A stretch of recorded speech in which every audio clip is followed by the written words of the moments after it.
이 방송은 보고 계시는 스폰서의 제공으로 보내드립니다. 여러분의 생존을 위해 구독과 좋아요, 알람 설정도 부탁드리겠습니다. 자, 반갑습니다 여러분. 벙커모토의 고사장입니다. 자, 이번 시간에는 좀 주무시기 전에 들으시면 좋은 수면 방송, 듣기 방송을 한번 해보려고 합니다. 자, 요번에는 있는 기사를 그냥 읽어드리는, 자, 뭐냐면 요번 이야기는 요거 기사, 원문 기사는 링크를 걸어 드리겠습니다. 자, 시작하겠습니다. 우선 요번에 얘기 드릴 기사는 요시무라에 대한 얘기입니다. 여러분들 아마 바이크 타시는 분들은 요시무라 하면은 많이 아실 거예요. 일단 머플러죠. 네, 요시무라 하면은 머플러다. 요렇게 아마 많이들 알고 계실 겁니다. 근데 요시무라가 머플러만 만드는 건 아닙니다. 실제로는 되게 여러 가지를 하는 회사예요. 자, 그러면 이 요시무라가 무엇이냐, 요거에 대해서 한번 얘기를 해보도록 하겠습니다. 자, 우선 과거로 가보겠습니다. 요시무라는 1978년부터 2013년까지, 참고로 이 2013년 기사라서 2013년까지로 되어 있습니다. 지금도 여전히 활동을 하고 있는 회사예요. 망한 회사 아닙니다. 1978년부터 2013년까지 단 한 번도 빠지지 않고 스즈카 8시간 내구 레이스에 참가해 왔다. 그들은 말한다. 저희는 전 일본 선수권 대회조차 스즈카에 출전할 선수와 머신을 테스트하는 자리로 여기에 있습니다. 그만큼 스즈카 8시간 내구 레이스는 요시무라에게 중요합니다. 도대체 그 이유는 뭘까요? 자, 다시 과거로 가서 요시무라의 역사를 한번 알아보겠습니다. 1967년 전쟁의 시작. 2차 세계대전 직후에 일본 벨트 컨베어를 연결하는 부품을 제작하는 요시무라라는 제작소가 있었습니다. 요시무라 히데오, 요시무라의 초대 사장이죠. 요시무라 히데오는 이 제작소의 차남이었습니다. 어느 날 미군 한 명이 와서 헤이 요! 기지에서 레이스가 있는데? 라고 말하면서 바이크의 튜닝을 의뢰했다고 합니다. 요시무라 히데오는 눈이 순간 번쩍, 눈뽕이 그냥 순간 나니? 눈에서 빛이 그냥 팡!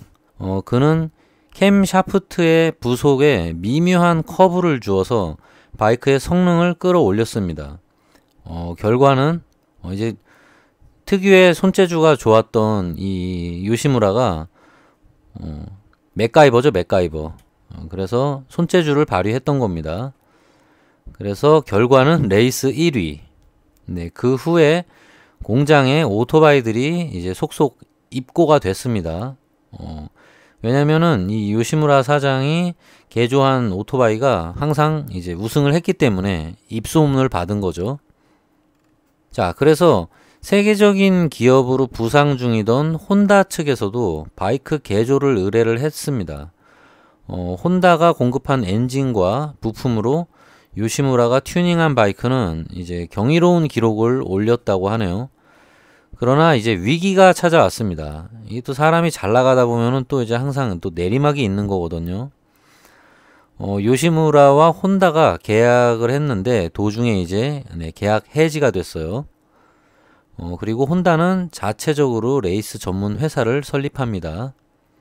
그러니까 한마디로 혼다가 요시무라 쪽에 이제 튜닝 기술이 좋으니까 처음에는 의뢰를 했던 거예요. 둘이 이제 짬짬이 잘 해보자 라고 이제 손을 잡았었는데 중간에 이제 혼다가 계약을 파기한 거죠. 왜냐면 이때 이제 혼다는 계속 그 레이스 대회에 참가를 하고 있었거든요. 잘 튜닝된 바이크가 필요했습니다. 자, 그리고 추가로 또 얘기를 드리자면 이 혼다와 요시무라의 초기 계약에 관한 좀 더 자세한 얘기를 드려보겠습니다. 처음에는 이제 둘이 혼다에서 부품을 납품해주고 요시무라가 열심히 부품을 막 가공을 해서 납품을 했었어요, 혼다에다가. 근데 갑자기 어느 날부터 이제 부품이 안 왔다 그럽니다. 혼다에서. 그래서 이 요시무라 사장이 이 빡이 쳐가지고 이제 혼다 소이치로 사장을 만나러 간 거지. 딱 가가지고 헤이 미스터 소이치로 난다고 그래요. 이게 딱 찾아가서 얘기를 한 거예요. 아 참고로 요시무라는 소이치로 사장을 엄청나게 이제 존경하고 깍듯이 예의를 갖췄다고 합니다. 뭐 실제로 뭐 식당에서 밥을 먹다가 소이치로 사장이 오거나 이러면은 밥 먹다가 바로 벌떡 일어서가지고 복지부동으로 막 이렇게 서 있었다고 하는 뭐 그런 사례도 있어요. 그러니까 군기가 바싹 든 것도 있지만 엄청난 이제 동경의 대상이었나 봐요. 자, 어쨌든 그렇게 찾아가서 얘기를 했죠. 아니, 부품이 안 오고 있다. 미스터 소이치로 어떻게 된 거냐? 내가 지금 아주 그냥 야마가 돌아버리려 그런다. 설명을 해달라. 그래서 그 얘기를 했더니 소이치로 사장도 이유를 몰랐던 거예요. 그래서 이제 공장에 있는 직원들을 다 불러다가 얘기를 했다고 합니다. 이게 도대체 어떻게 된 일이냐라고 했더니 알고 보니 내막이 그 요시무라 사장의 기술이 너무 좋다 보니까 이 혼다의 직원들이 이 시기와 질투를 해서 일부러 부품을 납품을 안 해줬다고 해요. 뭐 약간의 뭐 정치질이 있었던 거죠, 한마디로. 그래서 소이치로 사장이 그 직원들을 데려다 놓고 내막을 알고 나서는 그 직원들을 불러 모아놓고 빠가야로 막 이러면서 막 구박을 엄청 했다 그래요. 야단을 치고. 응? 근데 아이러니하게도 상황은 나아지진 않았다고 합니다. 그 부분에 대해서 왜 그렇게 됐는지는 자세한 거는 저도 몰라요. 근데 아마도 그때쯤 해서 어차피 혼다가 이제 레이싱 전문 회사를 하나 만들려고 했던 상황이었고, 그래서 아마도 어차피 요시무라랑 이제 독립을 하려고 생각은 하고 있었던 것 같아요. 뭐 아마 뭐 기술 뭐 유출이나 뭐 그런 이유 때문에 그랬겠죠. 요시무라가 아무래도 이제 경쟁 업체가 될 수 있는 또 위치에 있는 회사다 보니까 아예 그냥 선을 딱 그어버린 것 같습니다. 그래서 이 사건 때문에 요시무라한테 되게 든든한 자본을 대주던 혼다가 결별하면서 요시무라에 되게 치명적인 경제적 타격이 왔다고 해요. 자, 그래서 1967년 요시무라 히데오는 혼다를 상대로 이제 한 전쟁을 시작합니다. 일본 친구들은 맨날 뭐만 했다 하면 전쟁이라 그러는데, 자, 어쨌건 자, 자비로 레이스에 나가기로 결정한 거죠. 그러니까 이게 뭐냐면은 뭐 한편으로는 뭔가 혼다한테 빡친 것도 있을 수 있고 혼다를 좀 밟아보고 싶었던 것 같아요. 이 당시 이제 요시무라 히데오가 워낙에 이제 열혈남아 안에 이제 불 같은 성격으로 유명했다고 하는데 혼다 내가 한번 밟아보겠다. 아우 진짜 막 이렇게 해가지고 자비를 들여서 이제 레이스에 나가기로 결정을 했는데 일단 레이스에 나가려면 돈이 엄청 많이 필요하기 때문에 일단 이때부터 이제 기술뿐만 아니라 경영에도 관심을 갖기 시작했다고 합니다. 아, 그리고 참고로 요 당시에 이제 요시무라가 레이스에 참가하면서 돈이 워낙 없고 이러니까 막 근성으로 막 돈을 긁어모으고 막 가족들한테 막 돈을 착취하고 그리고 막 레이싱 부품 수급이 용이하지가 않으니까 막 폐차장에 가가지고 부품 뜯어와서 그걸로 막 개조하고 이랬다고 합니다. 대단한 근성인 것 같아요. 아, 그리고 요시무라가 이제 혼다한테 퇴짜 맞은 이유로 열이 받아가지고 한 얘기가 있답니다. 와레와레와 오카미 데스 빠요로 혼다. 우리는 앞으로 한 마리의 늑대가 되는 것이다. 그래서 혼다와 결판을 내겠다. 뭐 이런 얘기를 했다고 합니다. 근데 뭐 대사 하나하나가 다 되게 좀 만화 애니메이션. 자, 근데 이렇게 레이스에 참가하는 의미가 요시무라 같은 경우는 좀 다른 회사하고는 좀 틀렸던 게 뭐냐면, 자, 이 레이스의 전쟁 같은 이런 경험은 기술의 검증과 향상으로 이어집니다. 네, 그리고 그러한 기술이 제품에 적용이 되는 거예요. 이것이 기업들이 레이스에 관심을 가지고 투자하는 이유인데, 그런데 요시무라의 경우는 앞뒤가 좀 바뀌었어요. 그러니까 레이스를 하기 위해서 이윤을 창출하는 데 관심을 갖기 시작한 거죠. 그러니까 다시 요약해서 말하자면 자, 기존에 이제 혼다 같은 회사들은 대회 나가서 거기서 얻은 기술로 자기네 바이크를 양산하는데 뭔가 발전시키려고 대회를 참가했던 건데, 이제 기술을 얻기 위해서 대회를 참가했던 거죠. 그래야지 뭔가 저렴하고 좋은 품질의 양산품을 만들 수 있으니까.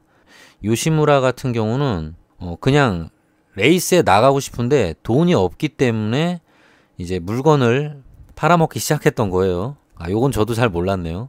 자, 그래서 2013년도 현재는 이제 이 회사가 이렇게 말한다 그래요. 요시무라가. 와다시와 요시무라다. 회사를 경영하는 것이 곧 레이스를 하는 것이고, 레이스를 하는 것이 곧 회사를 경영하는 것이다.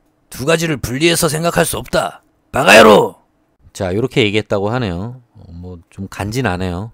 자, 현재 요시무라는 이제 어떤 걸 만드냐면 머플러, 캠 샤프트를 비롯해서 레이스용 카브레이터도 만들고, 뭐 ECU, 엔진 파츠, 그리고 뭐 레이스 입문자부터 하이엔드 유저까지 대응할 수 있는 다양한 파츠를 생산하는 회사로 성장을 했습니다. 자, 그리고 최고의 레이스 머신을 개발해서 작은 회사의 프라이버트 팀으로 거대 메이커 팀과 경쟁을 하고 있습니다. 그러니까 쉽게 말하면은 가족 경영 회사가 혼다나 뭐 스즈키, 막 야마하 이런 거대 기업이랑 레이스에 나가서 같이 맞짱을 뜨고 있다는 얘기예요. 자, 2013년에는 스즈카 8시간 내구 레이스 외에도 MFJ 전 일본 로드 레이스에 전 경기에 참가를 했고요. 그리고 슈퍼바이크 월드 챔피언십에도 출전을 했습니다. 그리고 중간에 스즈키 레이싱 팀의 엔진 부분도 담당을 했다고 하네요. 자, 그래서 세계 최고의 무대에서 요시무라 튜닝 엔진과 R11 R 머플러 공급 업체로 계속 도전해 나가는 중이라고 합니다. 근데 R11 R 머플러는 뭔지 모르겠네요, 저도. 자, 다시 과거로 돌아갑니다. 1977년 요시무라와 스즈키 운명적인 만남이 있었습니다. 요시무라 히데오가 미국에 가서 공장을 만들려고 했는데, 이제 아메리칸 드림이죠. 근데 1974년에 거지가 돼서 귀국을 합니다. 자, 이제 뭐 돈이 다 털린 거예요. 돈만 털리고 공장을 세우질 못하고 다시 일본으로 돌아온 겁니다. 근데 이제 포기하지 않았어요. 그래서 1976년에, 그러니까 2년 뒤죠. 다시 LA로 갔습니다. 로스앤젤레스죠. LA 하면 또 이제 LA 갈. 자, 이 부분에 관해서도 조금 더 자세히 얘기를 드리자면, 이 요시무라가 혼다한테 잘린 이후로 갑자기 어떤 미국에서 사업가가 찾아온 거예요. 알렉산더인가 하는 뭐 이상한 논팽이가 찾아왔는데, 이 아저씨가 요시무라한테 이런 제안을 했다고 합니다. 야, 니네 부품 우리가 미국에다 팔게 도와줄 거야. 뭐 이런 식으로 얘기를 해가지고 반반 돈 대서 미국에다가 물건 납품하자. 뭐 이렇게 꼬신 거죠. 그래서 요시무라가 이제 물건을 갖다 막 계속 보내주고, 나중에는 요시무라가 아예 가족들을 설득해가지고, 뭐 사실 설득이 아니라 반 뭐 강요였다고 하죠. 야, 미국에다가 우리도 아메리칸 드림을 좀 가져보자. 미국에다가 공장 차리자. 뭐 가족들은 반대했다고 하는데 요시무라가 박박 우겨가지고 어쨌건 또 가족들 돈을 탈탈 털어가지고 미국으로 건너갔다고 합니다. 이 알렉산더라는 사람을 이제 찾아가가지고 뭐 투자금이나 뭐 이런 걸 갖다 아마 뭐 선투자금이 있었던 것 같아요. 그래서 이제 여태까지 수익을 갖다 좀 내놔라 뭐 이렇게 얘기를 했더니 이 알렉산더라는 사람이 웃으면서 이렇게 얘기를 했다고 합니다. Hey yo man, what? 우리 돈 다 써버렸어요. 일본으로 꺼져라. 요렇게 얘기를 해가지고 요시무라가 빡이 쳐가지고, 아니 뭐 이런 놈이 다 있어. 빠가야로! 이 길에 쓰진 빠가야로! 막 이렇게 얘기를 해가지고, 너네 오케이 그러면은 너 공장에 가서 우리 부품 다 회수해 올 거야. 돈 못 주면은 부품이라도 다 가져올 거야. 해가지고 공장을 찾아갔다고 합니다. 그러니까 부품은 이미 미국에다가 납품을 했던 상태였던 것 같아요. 그래서 이제 부품 창고가 있었다고 하는데, 거기 가서 돈을 못 받아오겠으니까 이제 물건으로라도 회수해 오겠다라고 찾아갔는데, 갔더니 바로 거기 이제 경비원들이 요시무라한테 총 들이대면서 꺼지라고. 이 당시 미국이 또 워낙 잘 나가고 일본을 무시하던 시절이니까 뭐 오죽했겠어요. 그냥 한마디로 대놓고 그냥 벌건 대낮에 그냥 눈탱이 치고 거의 뭐 돈 삥 뜯어 간 거나 마찬가지인 그런 상황이 된 거예요. 그래서 총을 겨누고 막 위협을 해가지고 요시무라가 거의 뭐 울면서 다시 일본으로 돌아왔다고 합니다. 그래도 돈도 다 털리고 거지가 돼가지고 일본으로 돌아왔는데 가족들이 또 착해가지고 뭐 스즈카 그 레이싱 경기장 근처에다가 이제 코딱지만한 구멍가게를 하나 내줬다고 해요. 그래서 이때부터 요시무라가 이제 좀 열심히 또 일을 또 박박 갈면서 혼다한테 배신당한 것도 열받아 죽겠는데 이 미국의 이 알렉산더라는 놈한테도 배신당해가지고 완전 빡이 쳐서 근성으로 그냥 부품 열심히 만들었다고 합니다. 돈을 벌어야 되잖아요. 어쨌건 다시 일어서야겠다라는 생각에 뭐 캠 갈고 캠샤프트 만들고 뭐 캬브 만들고 머플러 만들고 해가지고 이때 요시무라 부품 가게를 하나 냈다고 해요. 그래서 이때 부품을 판 돈으로 다시 요시무라가 어느 정도 좀 일어설 수 있는 계기가 됐다고 합니다. 아마 이때 정식으로 요시무라 부품 가게를 일본에서 이제 창업을 했던 것 같아요. 그리고 이 알렉산더란 사기꾼은 어떻게 됐는지 뭐 그 이유에 대한 자료는 뭐 저도 얻을 수는 없는데 내수로 이제 부품을 어느 정도 많이 팔아서 요시무라가 약간 좀 돈을 모은 다음에 한 약 2년 뒤에 다시 미국으로 가서 거기서 공장을 다시 또 차렸다고 합니다. 그러니까 다시 미국 진출에 어느 정도는 성공을 했던 것 같아요. 자, 이제 미국 진출도 어느 정도 되고 사업도 어느 정도 뭐 수익을 내던 상황에서 요시무라한테 또 일이 하나 터집니다. 이 아저씨는 조용할 날이 없어. 자, 이번에는 화재가 일어났습니다. 근데 1977년에 엔진을 테스트하다가 가솔린 탱크에서 연료가 새가지고 이제 거기서 불꽃이 튀어서 화재 사건이 일어났다고 합니다. 근데 이때 요시무라 히데요가 심각하게 전신 화상을 입어버렸어요. 바로 이때 스즈키와 요시무라의 운명적인 만남이 시작됐는데 스즈키에서 이게 물론 이제 제가 불이 붙은 채로 스즈키를 만났다는 얘기가 아닙니다. 이 기사가 중간에 글이 잘려가지고 어쨌건 요 시기에 화상을 입은 이 시기에 스즈키에서 미국으로 오토바이를 보내줬는데 스즈키에서 이 담당자 요코우치 에츠오는 이렇게 말을 했다고 합니다. 따라랑 척 모시모시 와다시와 요코우치 오츠오 데스 아나타노 요시무라 데스까? 바가야로 와다시와 요시무라다. 요시무라 씨입니까? 얼마 전에 제가 보내준 바이크는 잘 받으셨는지요? 이걸로 혼다 R12를 이깁시다.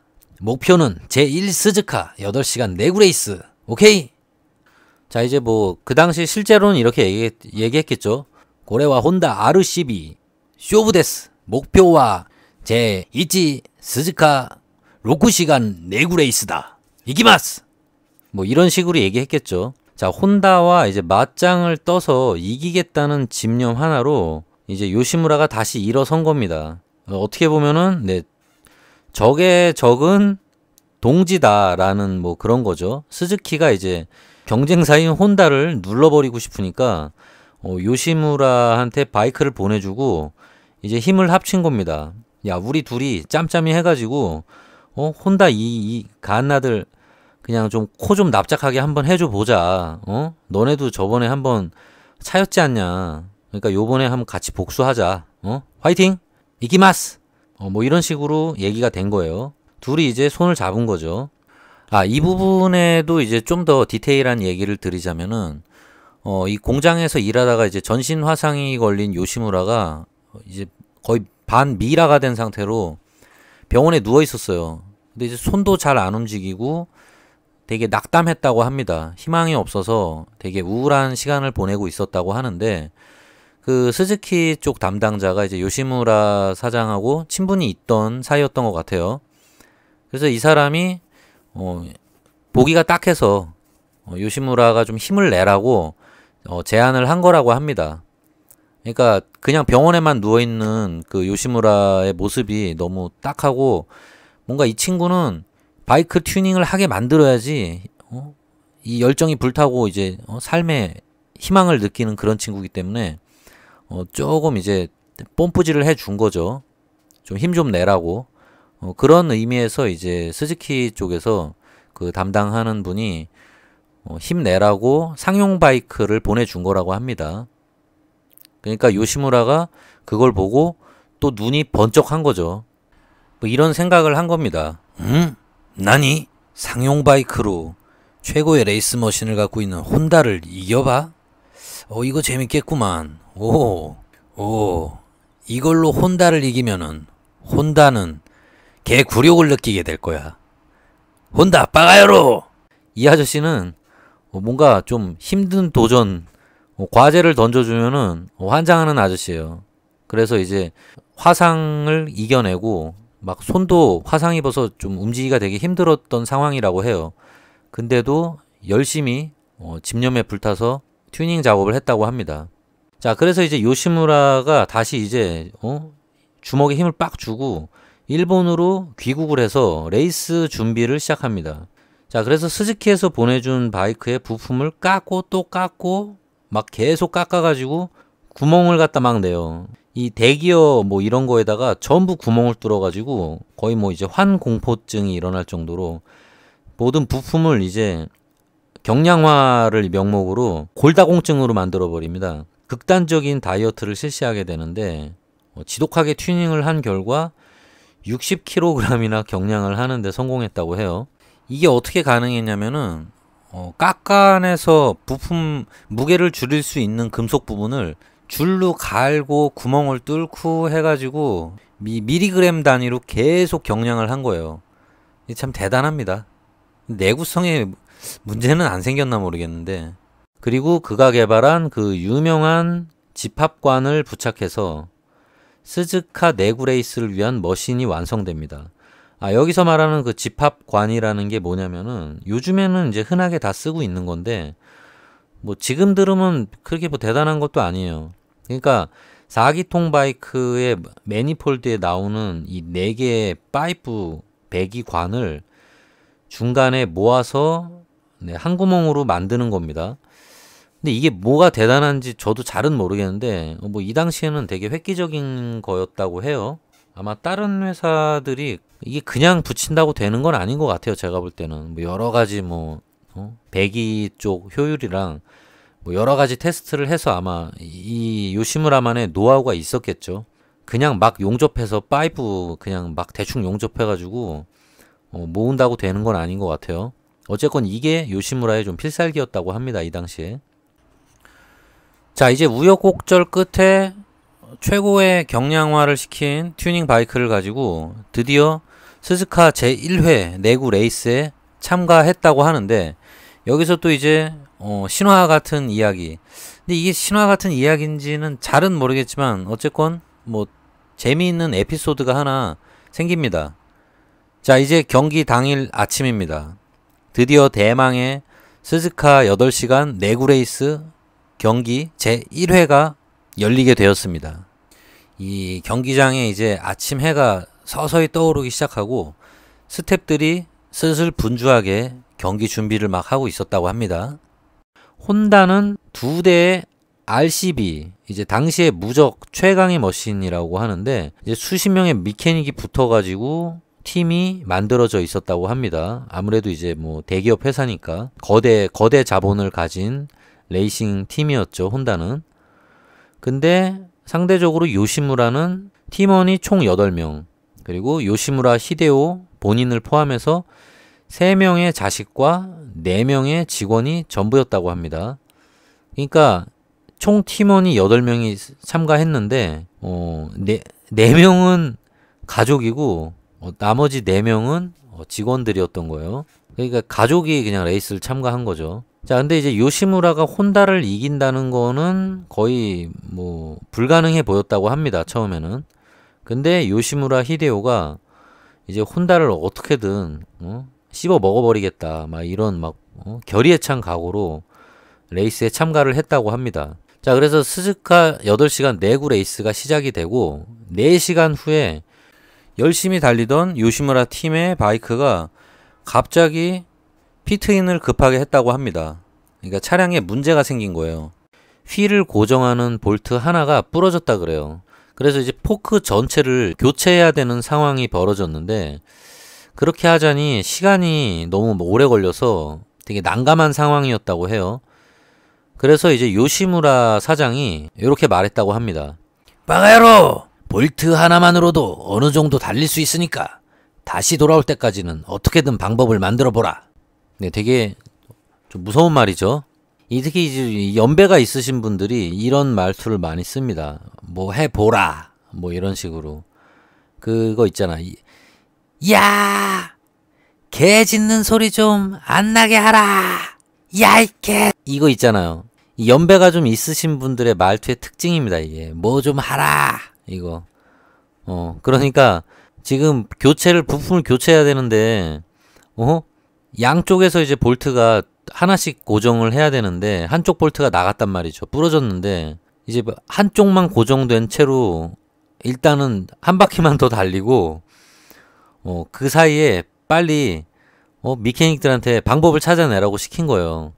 야, 이게 근데 되게 살벌하죠. 근데 이게 어쩔 수 없는 것 같아요. 그러니까 이 친구들은 진짜 목숨 걸고 달린 거예요. 죽을 각오를 하고 달린 겁니다, 이게. 왜냐면은 이 히스토리에 대해서 약간 좀 잘못된 게 있어서 제가 자료를 다시 찾아봤는데, 실제 내용은 이런 겁니다. 그러니까 한쪽 포크에 바퀴를 잡아주는 나사가 2개가 있어요. 그게 이제 이렇게 디귿자로 생긴 부품인데, 그 볼트 하나가 부러진 채로 박혀버린 거죠. 그래서 이제 그거를 당장 뺄 수가 없으니까 포크를 통째로 갈아버려야 되는데 그럴 시간은 없고, 선수가 얘기를 한 거라 그래요. 이게 요시무라가 얘기를 한 게 아니라 그때 볼드윈인가라는 파일럿 선수가 내가 어떻게든 한 바퀴는 더 돌아볼 테니까 볼트 하나로도 일단 고정은 되니까 내가 어떻게든 한 바퀴 돌고 올 동안 방법을 한번 생각해 보시오. 요시무라, you are okay? 그래가지고 이제 먼저 부앙 다시 출발을 해버린 거예요. 미케닉들이 머리를 굴린 거죠. 이게 어떤 식으로 해결을 했냐면, 박힌 볼트를 뽑을 수는 없는 상황이기 때문에 포크를 통째로 또 갈 수도 없잖아요. 또 뽑을 시간도 없고. 그러다 보니까 그 디귿자로 잡아주는 그 부품을 그냥 단차를 줘서 깎아버린 거예요. 그래서 다음 바퀴에 피트인을 한 선수가 들어왔을 때 기존의 부품을 빼버리고 거기다가 깎아서 단차를 만든 그 디귿자형 부품을 꼽아서 갭이 생기잖아요. 깎아놨기 때문에. 그래서 그 부분을 갖다 기존에 박혀버린 볼트에다가 너트를 그냥 돌려가지고 고정을 해버린 겁니다. 그런 식으로 어쨌건 임기응변으로 수리를 해버린 거죠. 근데 뭐 이게 보니까 대단한 기술은 아니고요. 그냥 열심히 그라인더질 줄질을 해가지고 그냥 단차를 만들어 버린 겁니다. 어쨌건 잔머리는 잘 굴린 거죠. 혼다나 이런 데 비해서 딸리니까 자기네들은. 근데 스즈키가 바이크는 보내줬는데 딱히 뭐 이렇게 금전적인 스텝을 좀 도와주거나 이러진 않았나 보네요. 스즈키가 이때는 좀 가난했었나 많이? 그러니까 도와줄 거면은 좀 스텝도 좀 보내주고 지원 좀 해주지. 아마 이때는 스즈키가 좀 많이 가난했었을지도 모릅니다. 자, 어쨌든 그래서 이제 미케닉들이 막 짱구를 막 굴린 거죠. 이거 어떻게 빨리 고칠까 지금 효과적으로. 선수가 빨리 이제 한 바퀴 또 돌고 돌아오기 전에 빨리 지금 머리를 굴려야 되는 상황인 거예요. 뭐 그냥 어쨌건 주먹 구구식이라는 거죠. 이 사장이. 야, 안 되면 되게 하라. 이거 사장님 이거 큰일 나요. 이거 앞 쇼바가 지금 볼트 하나가 나가가지고 이거 이대로 달리면 이거 큰일 납니다. 이거 시험 갑니다. 이렇게 얘기했더니 이거 어떡하죠? 막 이렇게 얘기를 한 거죠. 그러니까 이제 딱 요시무라 사장이 그런 식으로 얘기한 거지. 모르면 다야. 모르면 다야. 그냥 닥치고 해. 어떻게든 방법을 찾아. 뭐 알아서 해. 그냥 무슨 수를 써서든 어떻게든 고쳐봐. 그래서 이제 급하게 다시 수리를 한 다음에 요시무라의 머신이 전력 질주를 계속했다고 해요. 자, 그래서 그 이제 기압이죠. 네, 이게 요시무라 사장이 항상 그 얘기를 했다고 해요. 바가야로 미케닉! 팀 전원이 이겨야만 한다. 그게 진정한 승리다. 빠가야로 혼다. 뭐 이런 얘기를 자주 했나 봐요. 그래서 그 투지 결의로 결국에는 요시무라 팀의 머신이 1위로 골인을 했다고 합니다. 그것도 2위보다 4렙이나 앞섰다고 해요. 압도적인 차이의 1위였다고 합니다. 그러니까 이게 어떻게 보면 정말 대단한 거죠. 되게 작은 가족 단위의 팀 고작 8명이 나와서 대회를 참가했는데 혼다나 뭐 다른 거대 대기업 레이싱 팀을 그것도 이제 4렙이나 앞선 상태로 이겨버린 거예요. 사실 엄청난 일이죠, 이게. 그렇게 자본이 많은 회사들도 진 겁니다. 거의 목숨 걸고 달렸던 거랑 극단적인 골다공증 튜닝. 그러니까 한마디로 이거는 이제 튜닝 기술이 실제로 좋았던 것 같아요. 요시무라 이 사장님이 손재주가 상당했던 걸로 보입니다. 요시무라 히데요가 항상 이런 말을 했다고 해요. 마지막으로 힘을 주는 건 가족이다. 이 뭐냐면은 요시무라가 이제 항상 회사가 가족 경영 회사였다고 합니다. 그러니까 뭐냐면은 많은 분들이 좋아하시는 가족 같은 회사. 요거를 이제 좋아하는 분이었던 것 같아요. 이제 나이가 좀 있으신 분이라 더 그랬던 것 같은데, 물론 이제 회사 규모가 작아서 그런 것도 있겠죠. 자, 근데 그냥 여기 참고로 제가 좀 첨언을 하자면, 가족 같은 회사가 보기에는 되게 좋아 보이죠. 가족같이 우리는 직급도 없어. 모두 가족 같은 회사야. 뭐 이런 회사가 실제로는 상당히 안 좋습니다. 직장 다녀보신 분들 아시겠지만 직장 생활 오래 하신 분들이 가장 두려워하는 말 중에 하나가 뭐냐면 가족 같은 회사입니다. 자, 가족 같은 회사가 왜 무섭냐면 일하다가 이제 직급의 위아래가 막 엉망진창인 경우도 있고 뭐 사적인 걸 막 시킵니다. 예를 들어서 가족 같은 회사이기 때문에 뭐 사장님이 김장 담궈야 되면은 전 직원이 동원돼서 김장도 담가야 되고, 사장님 개가 뭐 똥을 쌌으면은 그 직원이 똥도 치워야 되고, 뭐 사장님 사장님 뭐 딸내미가 어디 뭐 백화점 쇼핑을 간다 이러면은 직원 중에 한 명이 같이 따라가서 거기서 이제 똘마니 역할을 해야 될 수도 있다는 얘기예요. 그 무서운 말입니다, 이게. 자, 어쨌든 그래서 요시무라 히데요는 그가 사망하고 난 다음에도 가족들이 회사를 여전히 지키고 있습니다. 가족 경영을 하고 있는 거예요. 그렇게 여전히 요시무라 히데요의 뜻을 이어가고 있다고 합니다. 자, 그리고 근래의 요시무라 팀의 근황을 좀 보면은 스즈카 내구레이스 이 레이스 기간에 참가를 하게 되면은 전 가족이 90이 가까운 부인 나오코 여사, 자 이제 초대 요시무라 사장님의 와이프 분이시죠.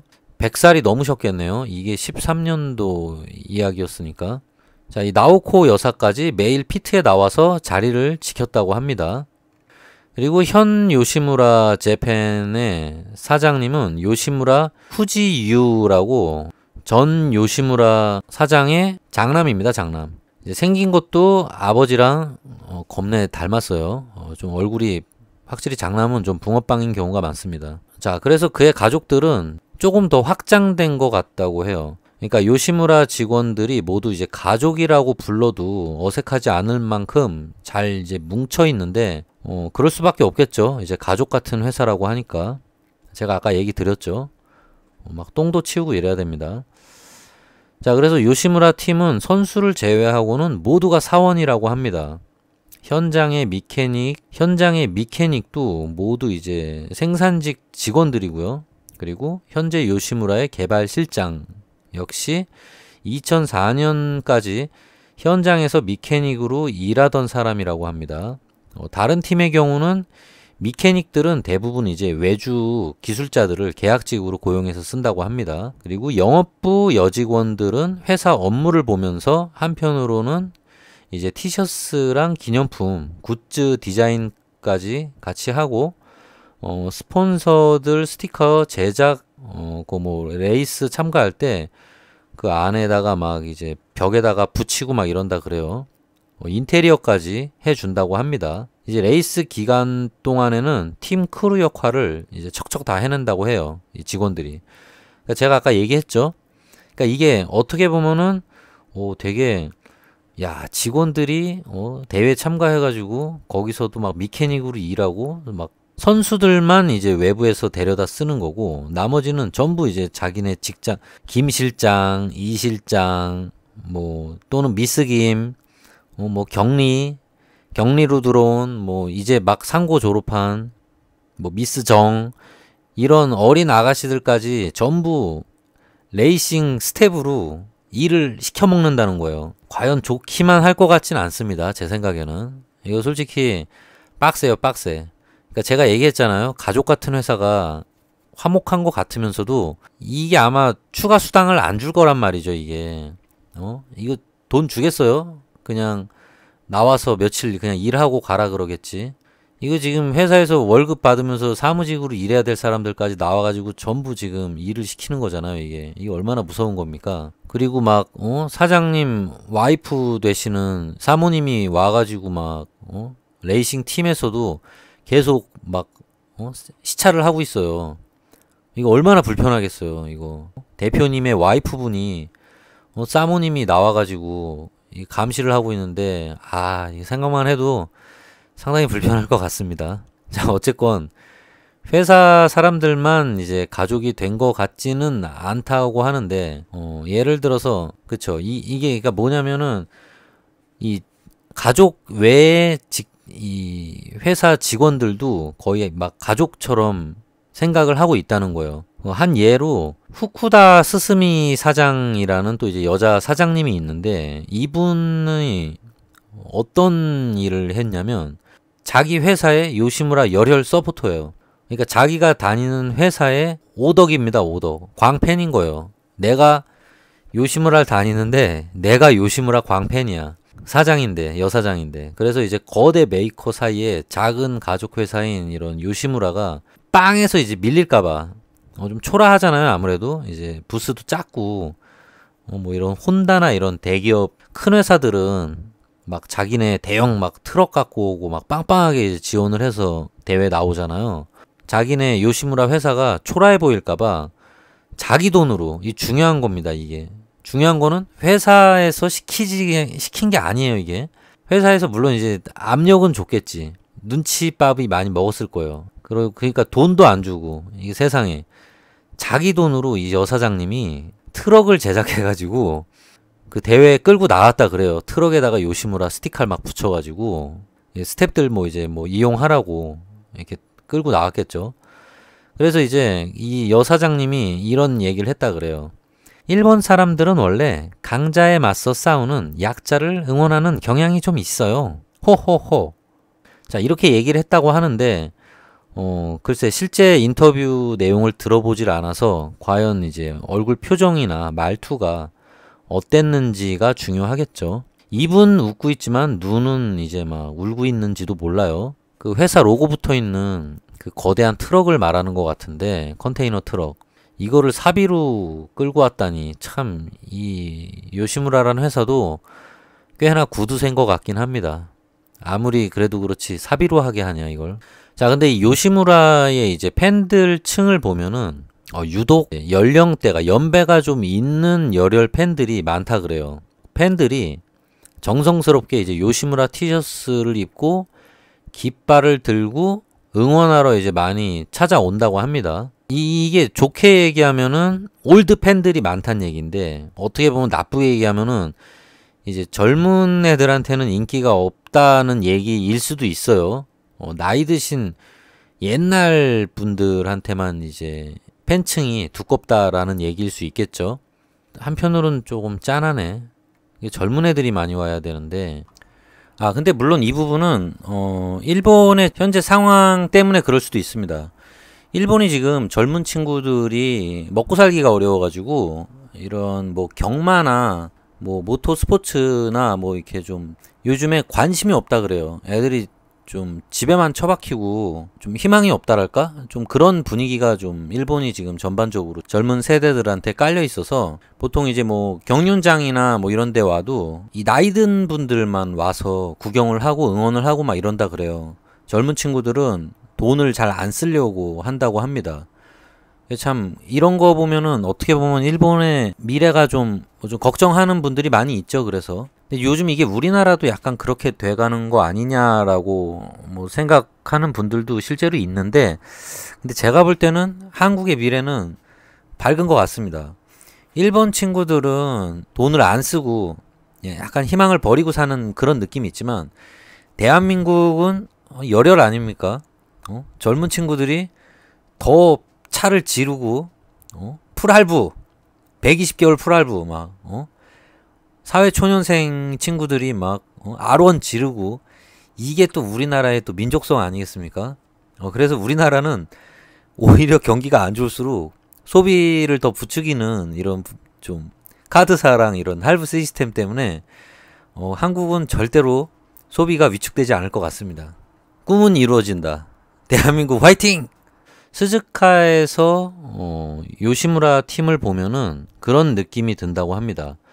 혼다 팀 같은 경우는 뭔가 이제 재벌가의 느낌이 드는 그런 게 있다 그러고요.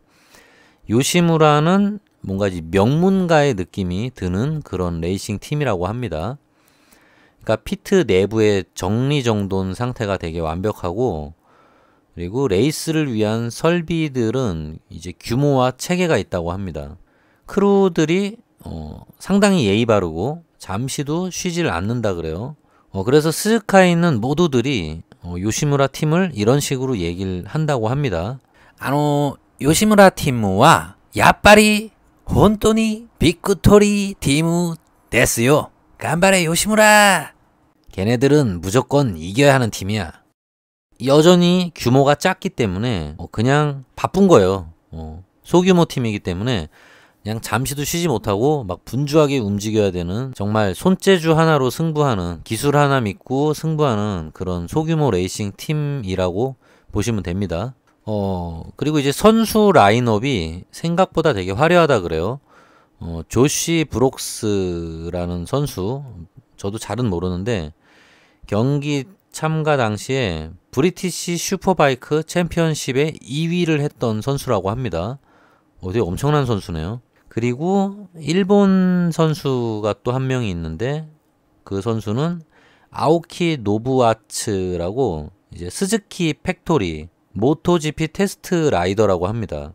그리고 또 다른 라이더인 선빵 라이더 쯔다 타쿠야는 이제 현재 일본에서 가장 주목받는 라이더 중에 한 명이라고 합니다. 네, 그런 쯔다 타쿠야가 이렇게 말했다 그래요. 요시무라 스즈키 레이싱 팀 패밀리 데스. 드리무 데스. 네, 안녕하세요. 저는 요시무라 스즈키 레이싱 팀의 일원이 되었을 때 마치 꿈만 같았습니다.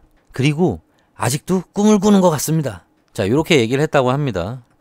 자, 요시무라가 다른 팀과 가장 차이가 났던 점은 바로 비장함입니다. 그러니까 각오죠, 각오. 이제 근성, 죽기 살기로 덤벼들었다.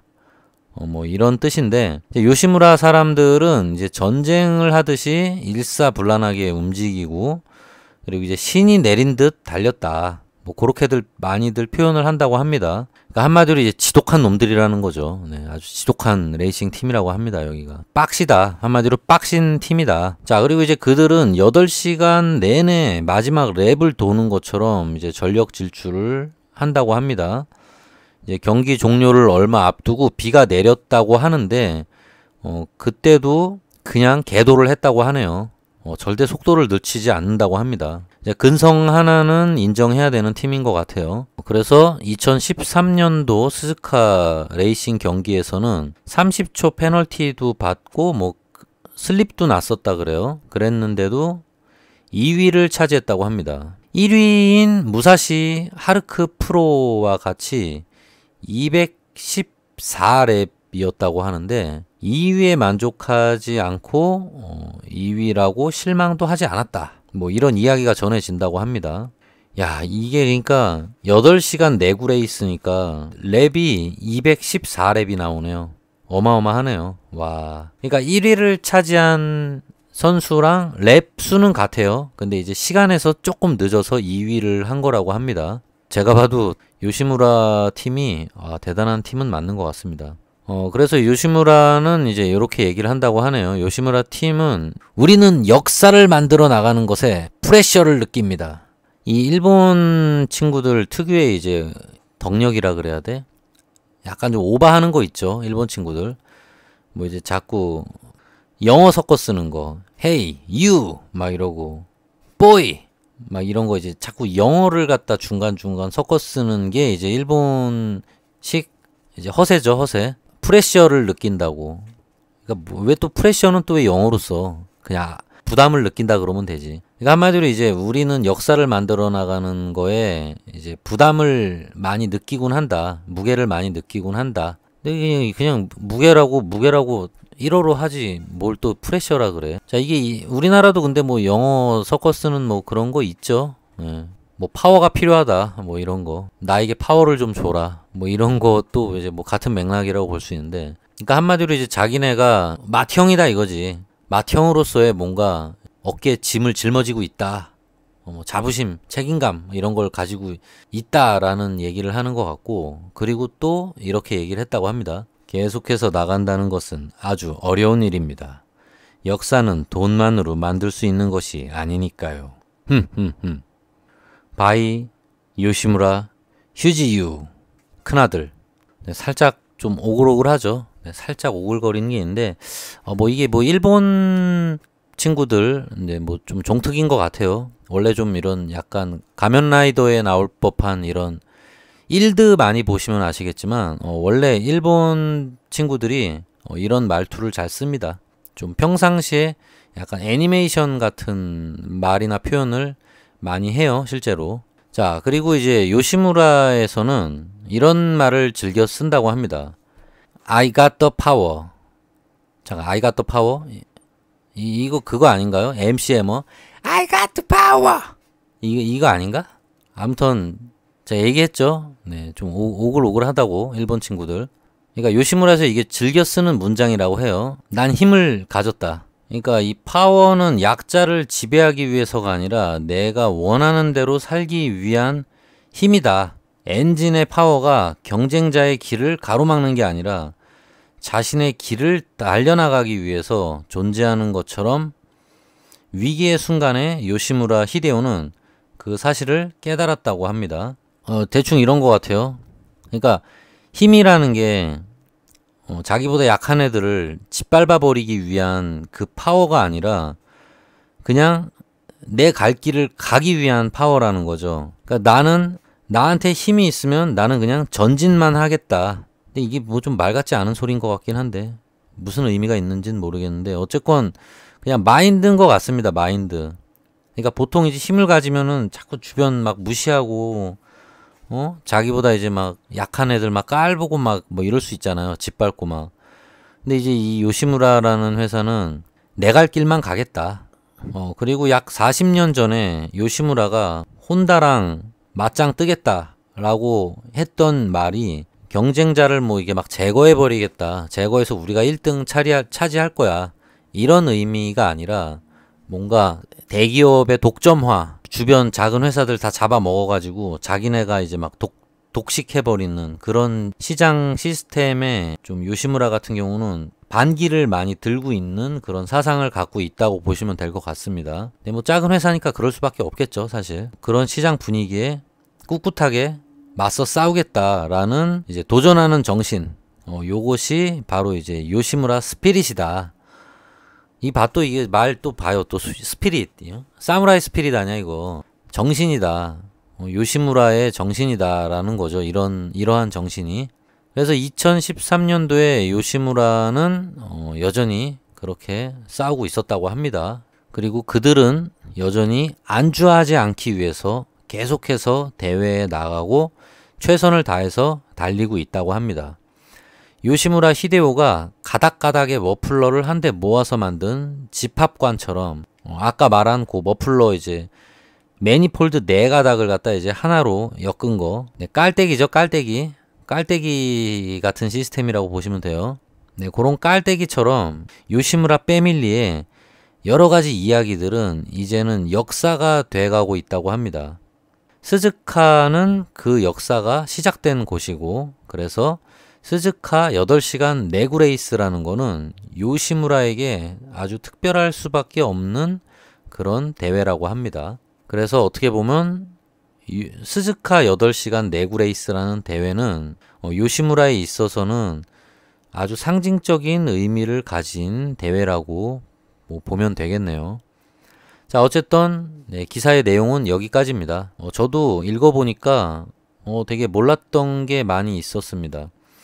그리고 이제 요시무라에 대한 다큐는 예전에 저도 한번 봤었어요. NHK 일본 방송국에서 특집 다큐로 만든 그 프로젝트 X라는 다큐멘터리 시리즈가 있어요. 거기에 한번 요시무라가 소개가 된 적이 있었는데 상당히 재밌습니다. 제가 그것도 링크를 하나 걸어 드릴 테니까 관심 있는 분들은 한번 보시기 바랍니다. 뭐 화질이 좋은 거는 현재 구할 수가 없고 웹상에서 이제 뭐 떠돌아다니는 그 영상이 있어요. 그걸 제가 링크를 걸어 드리겠습니다. 보시면은 제가 읽어 드린 전반적인 기사 내용들이 좀 더 디테일하게 다큐멘터리 영상으로 제작이 돼 있습니다. 아마 보시면은 상당히 재밌을 거예요. 자, 요번에는 이렇게 수면 유도 방송을 한번 해봤고요. 뭐 다음에도 뭐 반응이 괜찮고 여러분들이 재밌다 그러면은 다른 회사들도 이런 식으로 한번 방송을 좀 해보도록 하겠습니다. 자, 그러면 저는 다음 방송에서 또 찾아뵙도록 하겠습니다. 감사합니다. 모두 안전 라이딩 하시고요.